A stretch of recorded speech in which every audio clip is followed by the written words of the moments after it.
our channel. Today Bible verse in Tamil.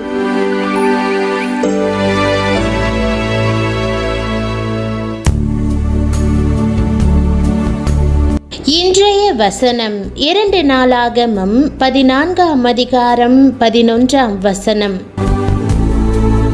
கிறிஸ்துவுக்குள் பிரியமானவர்களே, நம்முடைய ஆண்டவரும் உலக இரட்சகருமான இயேசு கிறிஸ்துவின் வல்லமையுள்ள நாமத்தில் உங்களை வாழ்த்துகிறேன். தேவன் பலனற்றவர்கள் மேல் மனதுருகி அவர்களுக்கு சமீபமாய் வருகிறார். நீங்கள் அவரை நோக்கி கூப்பிடும்போது அவர் பெரிய தடைகளையும் மேற்கொள்ள உதவுகிறார். இன்றைக்கு இயேசுவின் நாமத்தை சொல்லி கூப்பிடுங்கள். அவர் உங்களுக்கு செவி கொடுத்து அற்புதங்களை செய்ய இரக்கம் மிகுந்தவராக இருக்கிறார். நம்மை பலப்படுத்தும்படி தேவன் அமர்ந்த மெல்லிய குரலில் பேசுகிறார். அவர் மெல்லிய சத்தத்தில் பேசினாலும் அவரது வார்த்தைகள் வல்லமையாய் இருக்கின்றன. தேவன் நம்மோடு இருக்கிறார் என்பதை நினைவுபடுத்தி நம் இருதயத்தை அவை பலனால் நிரப்புகின்றன. இன்றைக்கும் கர்த்தாவே பலமுள்ளவனுக்காகிலும் பலனற்றவனுக்காகிலும் உதவி செய்கிறது உமக்கு லேசான காரியம் என்ற வசனம் கர்த்தரை போல நமக்கு உதவி செய்வதற்கு யாரும் இல்லை என்பதை நினைவுறுத்துகிறது. பலமுள்ளவர்களுக்கும் பலனற்றவர்களுக்கும் அவரை நாடுகிற ஒவ்வொருவருக்கும் அவர் சகாயராய் இருக்கிறார். பலனற்றவர்களை தேவன் பாதுகாக்கிறார். போராட்டத்தின் மத்தியில் இருக்கிறவர்களுக்கு உதவி செய்கிறார் என்று நாம் எண்ணுகிறோம். ஆனாலும் பலமுள்ளவர்களுக்கும் வல்லமையானவர்களுக்கும் கூட சில வேளைகளில் தேவனுடைய உதவி தேவைப்படுமா என்று சிந்திப்பது அவசியம்.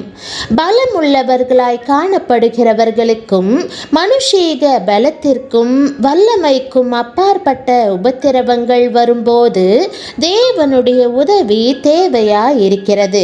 உதாரணத்திற்கு புற்றுநோய் போன்ற கொடுமையான நோய்கள் பலமுள்ளவர்களையும் தங்களை பலவீனராக உதவியற்றவர்களாக உணரச் செய்யும்.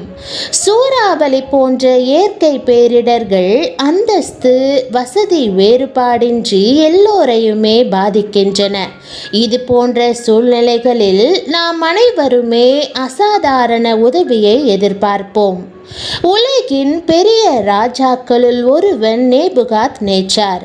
உலகில் பொக்கிஷங்கள், இராணுவம், எண்ணற்ற வெற்றி, பெரிய ராஜ்யம், சிறந்த கீர்த்தி என்று எல்லாவற்றிலும் அவன் பெரியவனாயிருந்தான். ஒரு நாள் இரவு அவன் கண்ட சொப்பனம் அவனை வெகுவாய் கலங்க பண்ணினது. அதை யாராகிலும் விளக்க முடியுமா என்று அவன் உதவி கேட்டு அலைந்தான். தேவ ஞானத்தினால் நிறைந்த ஒரே ஒரு மனுஷனால் அவன் கேள்விக்கு பதில் அளிக்க முடிந்தது. தானியேல் மூலமாக தேவன் நேபுகாத் நேச்சாருக்கு சொப்பனத்தின் அர்த்தத்தை கூறி நடக்க இருப்பதை வெளிப்படுத்தினார். தேவ ஞானத்திற்கு முன்பாக நேபுகாத் நேச்சார் தன்னை தாழ்த்தினான். தேவன் செய்யும் சகாயமும் ஞானமும் எவ்வளவு பலமுள்ளவை என்பது ஆச்சரியத்திற்குரியது. இந்த தேவன் இன்றைக்கு உனக்கு துணை செய்யும்படி நான் உன்னுடனே இருக்கிறேன் என்று கூறுகிறார். பிரியமானவர்களே, வேறு என்ன வேண்டும்? தேவனுடைய சகாயம் எப்போதும் உங்களுக்கு உண்டு. அதை நீங்கள் பெற்றுக்கொண்டு கனப்படுத்துவீர்களா? பலனற்றவர்களுக்கு உண்மையாய் உதவி செய்வதற்கு ஆண்டவரை தவிர யாரும் இல்லை. பலனற்றவர்கள் மேல் ஆண்டவர் மனதுருக்கமாய் இருக்கிறார். அவர் அவர்களை தம் பக்கமாக சேர்க்கிறார். அவர்களை சுமக்கிறார். அவர்களுக்காக யாவற்றையும் செய்கிறார். நீங்களும் பெரிய தேர்வை எதிர்கொள்ள, கடினமான பாடத்தை எழுத அல்லது உயர் மதிப்பெண்களோடு தேர்ச்சி பெற அதிகமாக தீர்க்கமாக போராடி கொண்டிருக்கலாம். சமுதாயத்தில் செல்வாக்கு மிகுந்தவருக்கு எதிரான நீதிமன்ற வழக்கில் போராடி கொண்டிருக்கலாம். மிகுந்த திறமை மிகுந்தவர்கள் கலந்து கொள்ளும் போட்டியில் நீங்களும் பங்கேற்க இருக்கும் நிலையில் இவ்வளவு பெரியவர்களை நான் எப்படி ஜெயிக்க முடியும்? மிகவும் பலவீனமாக உணர்கிறேன் என்று நீங்கள் நினைக்கலாம். தேவனை நோக்கி கூப்பிடுங்கள். அவர் பலனற்றவர்களுக்கு சமீபமாய் வருகிறார். அவர் உங்களுக்கு உதவி செய்வார். பலத்தவர்கள் மேல் உங்களுக்கு வெற்றியை தருவார். அவருடைய கிருபை உங்களுக்கு போதும். இன்று நீங்கள் இருக்கும் சூழ்நிலையில் உங்களை பலவீனராக, வல்லமை இல்லாதவராக உணரலாம்.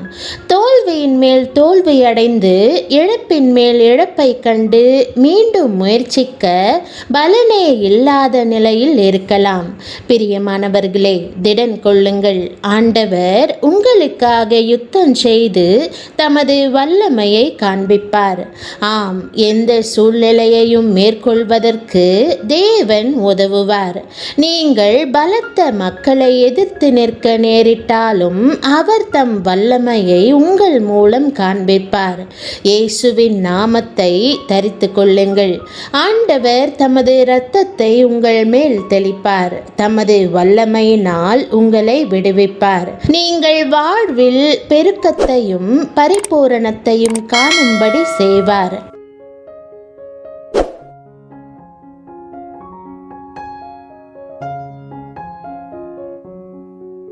ஜெபம். அன்பின் ஆண்டவரே, எனக்கு உதவி செய்வதாக வாக்கு பண்ணுவதற்காக உமக்கு நன்றி செலுத்துகிறேன். நீர் வல்லமையுள்ள தேவன். உம்முடைய சகாயமே எனக்கு பெரிது. உம்மை நோக்கி கூப்பிடுகிறவர்களுக்கு நீர் தயவு காண்பிப்பீர் என்பதால் உம்முடைய இரக்கத்திற்காக தாழ்மையுடன் மன்றாடுகிறேன்.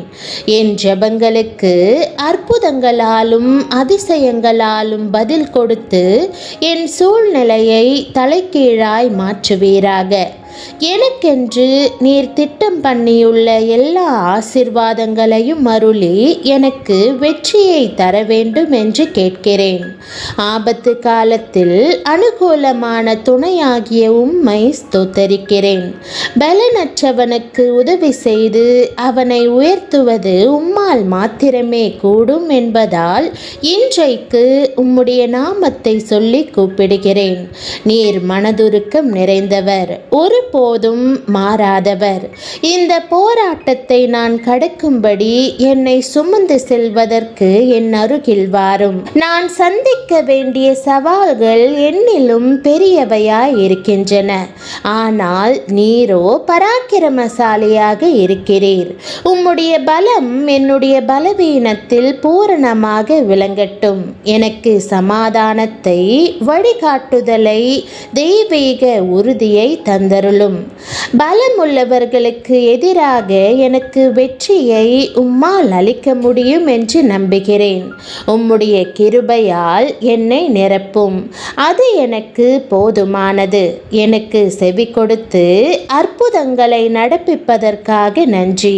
ஆண்டவரே, நீர் என் பலவீனங்களில் எனக்கு உதவி செய்கிறவராய் இருக்கிறீர்.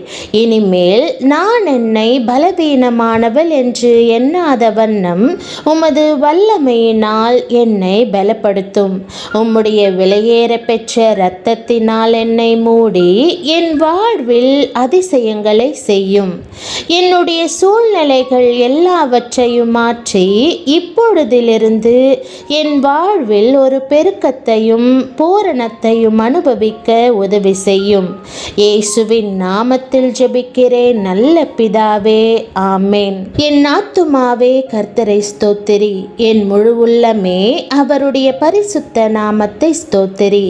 என் ஆத்துமாவே கர்த்தரை ஸ்தோத்திரி.